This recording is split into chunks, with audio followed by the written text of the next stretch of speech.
بالساط ضرباني وعلي قادا مجدود ضربوها بالسياط. هذا العلامة الطبرسي في الاحتجاج يروي عن المغيرة بن شعبة يقول للإمام الحسن عليه السلام، يقول إلى المغيرة: أنت ضربت فاطمة بنت رسول الله حتى أدميتها وأسقطت جنينها بالساط ضرباني وعلي قادم مجدود مغدور حقه والورث يا ابوي مغصوب ساعد ولطمة عيوني وساط العبد والرام يا ابو القاسم بتوني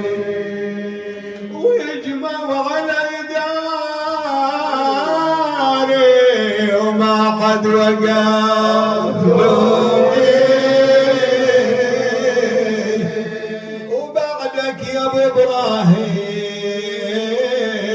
قلبي شلون ما يدوم شحتمل بويا من مصابي وكثر بلواي فقدك غصب المرتضى وحنيت يتاي ونهبة ونحلتي وصابرة والصبر كم داب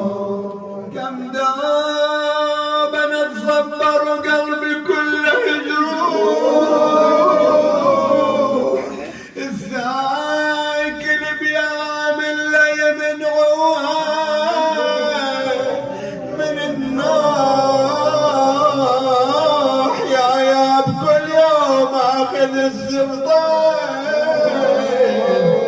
واروح ارض البقيع ابكي ونرجع عند الغروب يا ظلالي الله في العدا قطاع ظلالي اقعد بحر الشمس من حالي اطفال عنا والسدوا حبيبها الحسين على الرمضة تظهره الشموس وتزفي عليه الزوافي كما كسروا أضلاعها هشموا وطحنوا بحوافر الخيل أضلاع حبيبها الحسين يخاطبها الراضي الكبير من فايز يقلها غصنا تربى بحجره